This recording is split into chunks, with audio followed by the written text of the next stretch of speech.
So ladies and gentleman, welcome আরো একটা ভিডিওতে। আজকে এই ভিডিওতে আমরা শিখবো যে ওয়েবফ্লো জিনিসটা কি, ওয়েবফ্লো কিভাবে কাজ করে, ওয়েবফ্লোর বেনিফিট কি কি আছে, ওয়েবফ্লো আমরা কেন শিখবো, ওয়েবফ্লো আমরা না শিখলে কি হবে, ওয়েবসাইট আমরা কি কোডিং করা লাগবে নাকি, ওয়েবসাইট ডেভেলপমেন্ট করার ক্ষেত্রে আমরা কি কি করা লাগে, এই সম্পূর্ণ ভিডিও স্টোরি এর ভিতরে দেখবো। এই যে লিসনটা তৈরি করেছি সম্পূর্ণ একটা ওভারভিউ দেখবো যে কি কি আমরা লিসন এই কোর্সের ভিতরে আপনারা ইউটিউব প্লে লিস্টের ভিতরে আমরা শিখবো। সো প্রথমে আসি জিনিসটা কি, ওয়েবফ্লো জিনিসটা কি, তাই তো? সিম্পলি সাদামাটা যদি উত্তর দেই, ওয়েবফ্লো একটা নো কোড ওয়েবসাইট বিল্ডার, যেটা কিভাবে কাজ করে, যেটা আপনি ভিজুয়ালি ওয়েবসাইট বিল্ড করেন। কমপ্লেক্স হতে পারে, সিম্পলও হতে পারে, সিম্পল অলওয়েজ বেটার। এখন তো আপনি ভাই বলতে পারেন যে ভাই ওয়েবসাইট তৈরি করার জন্য আপনাদের HTML CSS জাভাস্ক্রিপ্ট বিভিন্ন প্রোগ্রামিং ল্যাঙ্গুয়েজ শেখা লাগে, কিন্তু আপনি তো বলছেন কোডিং কিছু করা লাগবে না। হ্যাঁ, কোডিং করা লাগবে না, একটু করা লাগে যদি আপনি কমপ্লেক্স এবং জটিল ইন্টারাকশন ওয়েবসাইট তৈরি করতে চান। তখন বাংলাদেশে অধিকাংশ মানুষ কোডিং শেখে কিংবা প্রোগ্রামিং শেখে। যারা প্রোগ্রামিং শেখে তারা তো ওয়েবসাইটটা কিংবা বিভিন্ন বড় কোম্পানিতে চাকরি পাওয়ার জন্য পারে, কিন্তু অধিকাংশ মানুষ কোডিং শেখে HTML CSS জাভাস্ক্রিপ্ট যেটাই বলেন না কেন, তারা শুধুমাত্র ওয়েবসাইট বিল্ড করার জন্য শেখে। এখন আপনি যদি এখন একটা ওয়েবসাইট তৈরি করতে চান, আপনার HTML জাভাস্ক্রিপ্ট CSS সব কিছু শিখে তারপরে এসে সুন্দর একটা ওয়েবসাইট কিন্তু সাদামাটা ওয়েবসাইট তৈরি করতে পারবেন। কিন্তু ওয়েবফ্লোর ভিতরে আপনি জটিল interaction design to develop easily করতে পারবেন। জাস্ট HTML CSS এর ধারণা একটু রাখলেই, না রাখলেও সমস্যা নেই, কিন্তু রাখা উচিত, এটা সবাই মনে করে। যারা যারা ওয়েবফ্লোতে কাজ করে তারা মনে করে। এখন কথা বলি ওয়েবফ্লোর ক্ষমতা কতটুকু, ওয়েবফ্লোর ভিতরে আপনি কি কি করতে পারবেন। দেখুন, ওয়েবফ্লো একটা ওয়েবসাইট বিল্ডার যেটা পিক্সেল পারফেক্ট। এখন ওয়েবফ্লো ওয়েবসাইটটা তৈরি করলে এখন কাদের জন্য, কাদের কাছে বেশি পপুলার, এটা আমাদের তো জানা দরকার, তাই না? যারা আমরা যেহেতু ওয়েবফ্লো ডেভেলপার, সেহেতু আমাদের এটা জানা দরকার।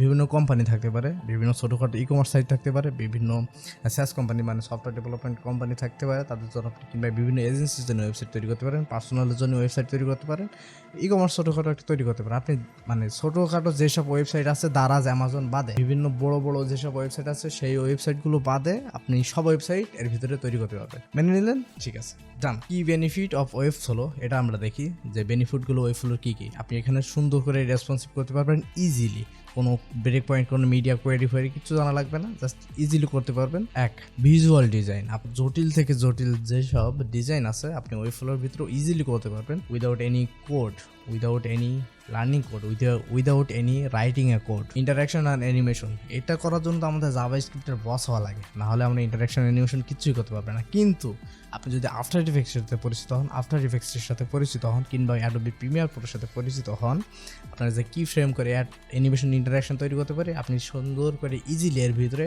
বিভিন্ন অ্যানিমেশন জটিল ইন্টারাকশন তৈরি করে নিতে পারবেন। CMS তো বাংলাদেশের সবচেয়ে মোস্ট পপুলার ওয়েবসাইট বিল্ডার হচ্ছে ওয়ার্ডপ্রেস, কিন্তু এটার ওয়েবফ্লোর বিষয়ে খুব কম লোকই জানে। এটা আমি ভালো করে জানি, গুগল অ্যানালাইটিক কিংবা গুগল ট্রেন্ডে গেলে দেখলেই বোঝা যায়। যারা বড় বড় রাইটার আছে, যারা বড় বড় ব্লগার আছে, তারা যদি CMS এর ভিতরে, ওয়ার্ডপ্রেস তো আছে, ওয়ার্ডপ্রেস তো অনেক সুবিধা বেনিফিট দিচ্ছে বলে ওয়ার্ডপ্রেস মার্কেটে আছে, কিন্তু অনেক ওয়েবফ্লো লোক জানে না বলে ওয়েবফ্লো লোক ব্যবহার করে না। এই জন্য আপনি এর ভিতরে সব কিছুই তৈরি করতে পারবেন। ওয়ার্ডপ্রেস ওয়েবসাইটের ভিতরে যা যা তৈরি করতে পারেন আপনি এগুলো সব কিছু তৈরি করতে পারবেন, কিন্তু ওয়ার্ডপ্রেসের লিমিটেশন হচ্ছে যে আপনি এর ভিতরে জটিল কিংবা ওর লিমিটেশন আছে, আপনি ইচ্ছা মতন ডিজাইন করতে পারবেন না। যদি একটা UI ডিজাইন আপনি নেন, সেই ওয়েবসাইট আপনি পিক্সেল পারফেক্টলি লেআউট সম্পূর্ণভাবে সাজাতে পারবেন না, কিন্তু ওয়েবফ্লোর ভিতরে আপনি সুন্দর করে ইচ্ছা মতন ডিজাইনটা করে নিতে পারবেন। হোস্টিং অ্যান্ড পাবলিশিং, এখন কথা হচ্ছে হোস্টিং অ্যান্ড পাবলিশিং। যে আপনি কোডটা করলেন, এখন হোস্টিং করবেন কোথায়, পাবলিশ করবেন কিভাবে।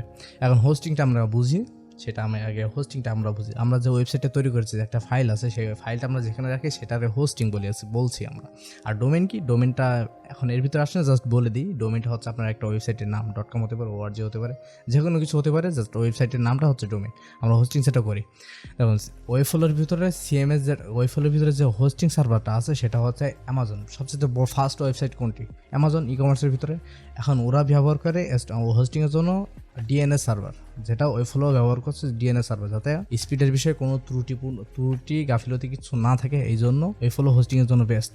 আপনি বাইরেও করতে পারেন ওয়েবফ্লো বাদে। আরেকটা কথা, সেটা হচ্ছে যে আমি যে ওয়েবসাইটটা বানালাম, আমি কি জাস্ট ওয়েবফ্লোর ভিতরে হোস্টিং করতে পারবো না।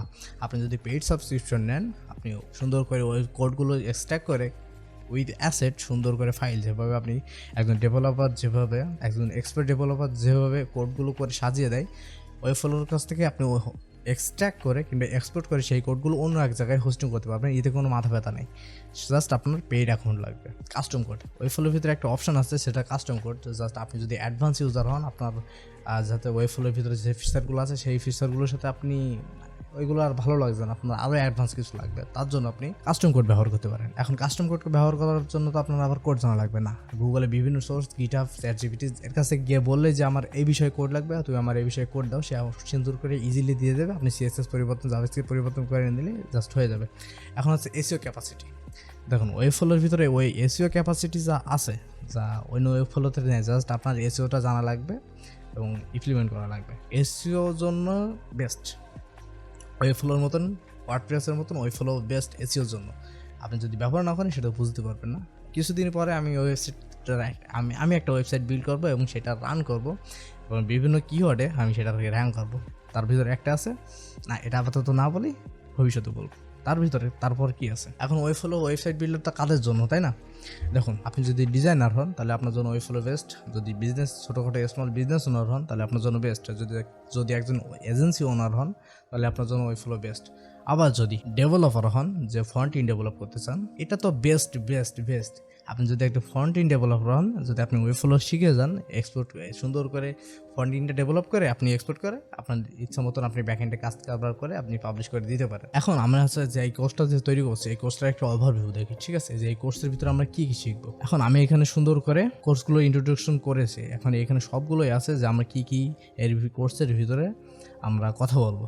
ওয়েবফ্লোর ভিতরে যা যা জানা লাগে আমি সবগুলো রিসার্চ করে রেখে দিয়েছি এবং আমি যা যা শিখেছি সবগুলোর ভিতরে রেখেছি। আমারও কিছু শেখার গ্যাপ আছে, সেগুলো ঝালাই করে আপনাদেরকে শিখে দেবো, যেটা আমার জন্য শেখার জন্য বেস্ট হবে। সো এখানে আমি যদি আবার দেখি, এখানে সবগুলো কিছুই আছে, এখন জাস্ট আমাদের শেখা দরকার। এখানে যে মডেলগুলো আছে, যে লিসনগুলো আছে, আমি রিসার্চ করে যে একজন ওয়েবফ্লো ডেভেলপার হওয়ার জন্য যা যা শেখা দরকার আমি সব এখানে করে রেখে দিয়েছি। জাস্ট আমাদের শেখা দরকার, এখন আর ইমপ্লিমেন্ট করা দরকার। সো পরবর্তী ভিডিওতে পাওয়ার জন্য আপনাদের কী করা লাগবে, জাস্ট সাবস্ক্রাইব করে রাখবেন অথবা প্লে লিস্টটা সেভ করে রাখবেন, তাতেই হবে। এখন কথা হচ্ছে কী কী শিখলাম, ওয়েবফ্লো জিনিসটা কি? জাস্ট একটা নো কোড টুল, যেহেতু কোড না করে আমরা ওয়েবসাইট বিল্ড করতে পারি। এটা হচ্ছে বেনিফিট কি, ওয়েবসাইটের ভিতরে যেসব বেনিফিট থাকা দরকার একটা কমপ্লেক্স ই কমার্স দ্বারা আছে অ্যামাজনের মতন বাদে, সেগুলো আমরা সবগুলো ওভারভিউ করে নিতে পারি সিএমএস এর ভিতরে, ওয়েবফ্লো সিএমএস এর ভিতরে। 2 নাম্বার, ওয়েবফ্লোটা কাদের জন্য? আমরা just small business owner, designer, developer, front end যারা কাজ কারবার করে, কিংবা আমি যদি ফ্রন্ট এন্ড ডেভেলপারের সাথে কাজ করি, যদি ব্যাক এন্ডের যদি ফুল স্ট্যাক ডেভেলপারের সাথে কাজ করি, যার ফ্রন্ট এন্ড কোডগুলোই হলেও হচ্ছে, সেগুলো আমি তাদের জন্য সাহায্য করতে পারি। এবং এই কোর্সের ভিতরে আমরা কী কী শিখবো তার একটা ওভারভিউ দেখেছি, যে যা যা একটা ওয়েবফ্লো ডেভেলপার হওয়ার জন্য আমাদের কী কী জানা দরকার সবগুলো এর ভিতরে দেখে ফেলেছি। পরবর্তীতে কথা হচ্ছে আমরা ওয়েবফ্লো সেটিং করবো কীভাবে, ওয়েবফ্লো অ্যাকাউন্ট খুলবো কীভাবে, এবং নিউ একটা প্রজেক্ট ব্ল্যাঙ্ক পেজ কীভাবে তৈরি করবো। সো কথা হচ্ছে পরবর্তী ভিডিওতে।